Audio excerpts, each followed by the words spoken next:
Well, we got some injury updates from Mike Hall Jr. and JOK. We'll talk about what those injuries updates are. The deep dive with the Browns draft. We're going to talk Shedeur Sanders. We're going to talk Coach Prime. We're going to talk Travis Hunter. We're going to talk Cam Ward. We got Dane Brugler. Some comments from him. We'll talk about all of these things coming up in this episode of The Ultimate Browns.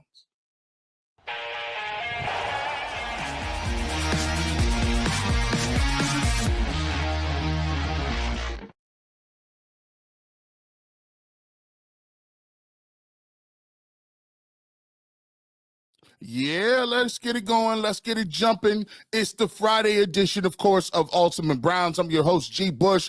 Right here, we give you 2 episodes each and every week. We give you clips each and every week. And we want to thank you for checking out the UCSS Network and the Ultimate Browns. We got a great show planned for you today. Mike Hall Jr.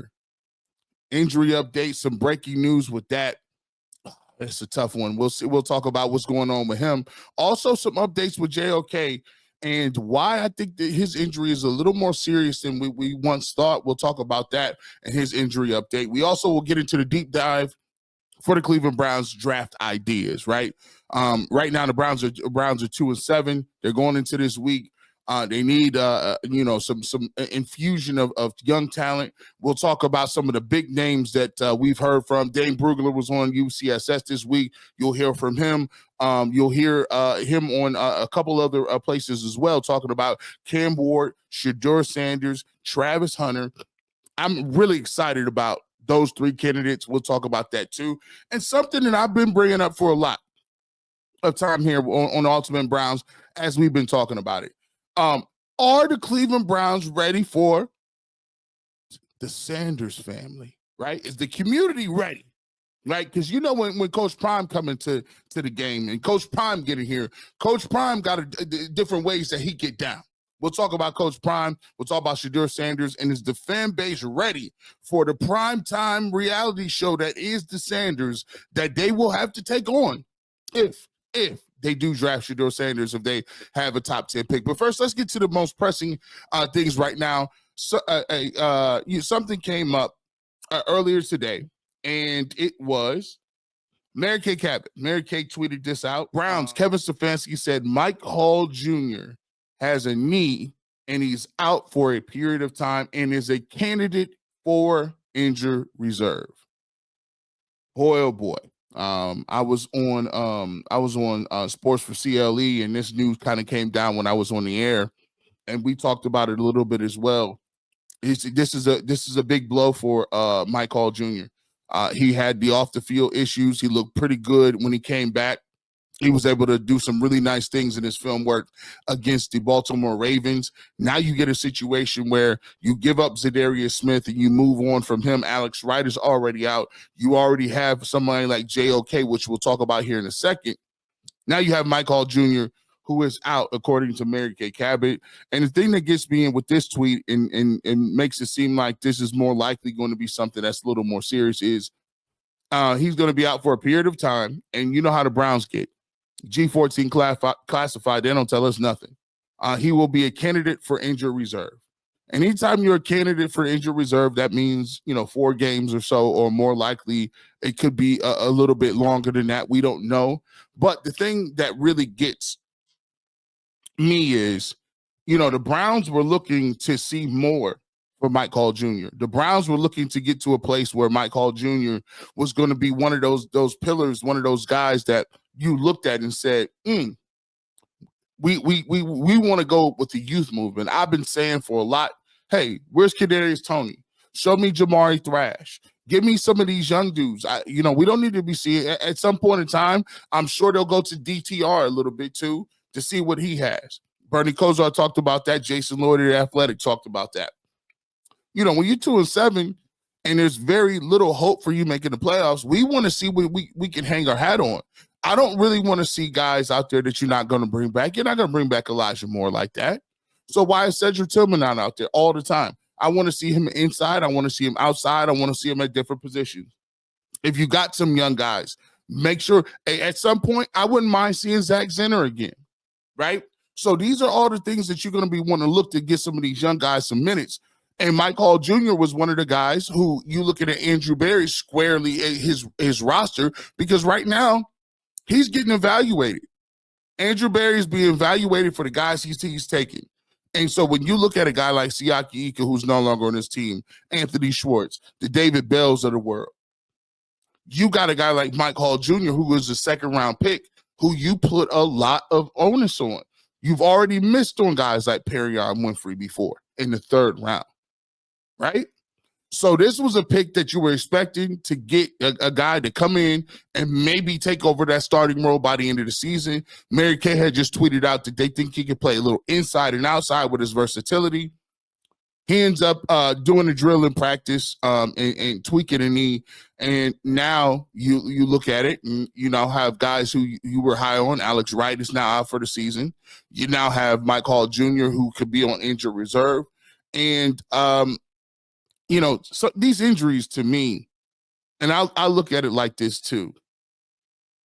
Something has to be talked about at the strength and conditioning level. What are the Browns doing that in their conditioning program, and what is the off-season training program like, where you got a lot of guys who are either not making it through seasons, and trust me, injuries are part of the game and you can't really plan for that. But the problem is you have guys who've never really quite gotten back. The whole thing with Jed Wills earlier this week was he's been dealing with these injuries. He's been dealing with a bone bruise since last year. He had a minor procedure. I'm gonna say anything is minor when you talk about cutting, but doing the surgery. But he expected to be back ready to go, and he's lingered along. Jack Conklin lingered along a little bit more. And so when you got these injuries that are coming about, and guys are starting later, not coming back in a timely fashion, and guys are being injured, I got to start looking at my strength and conditioning program a little more to figure out, are we doing everything that we can do to get these guys' bodies ready and prepared for the season, and how can we keep them healthy, and how can we keep our guys on the field? Another one, we'll talk about this one, JOK, prayers out to JOK. Hicks, Jordan Hicks talked a little bit today, and he spoke about JOK. What the alarming thing what Jordan Hicks was saying was he's saying some things like JOK's injuries to his neck and some of those things. I know the report came out that talked about, hey, he's able to move his extremities and he looks like he's cool in that area. But it's a difference between being able to move your extremities and playing football at a high level. I also was on Sports for CLE, and we kind of talked about this a little bit as well. I'm going to let you hear Jordan Hicks a little bit and see if you could pick up on some of the stuff that I'm picking up on when he says he's looking for a kind of a miraculous comeback. It makes it sound like this is going to be a more of a longer term situation with JOK, and I'm hoping it's not a career-threatening type thing. You never want to put that type of energy out there, but this seems to be a little more of an extensive injury than we once thought with JOK. This is courtesy of the Cleveland Browns, and this is Jordan Hicks talking about JOK specifically. Because we play this game because we love it. We sacrifice our bodies for it, right? And we understand the risks that are involved in it. But at the end of the day, you see something like that and it's real life. I look at my life and I've got 3 kids and a wife at home, and it's like, what if I were to come home like that?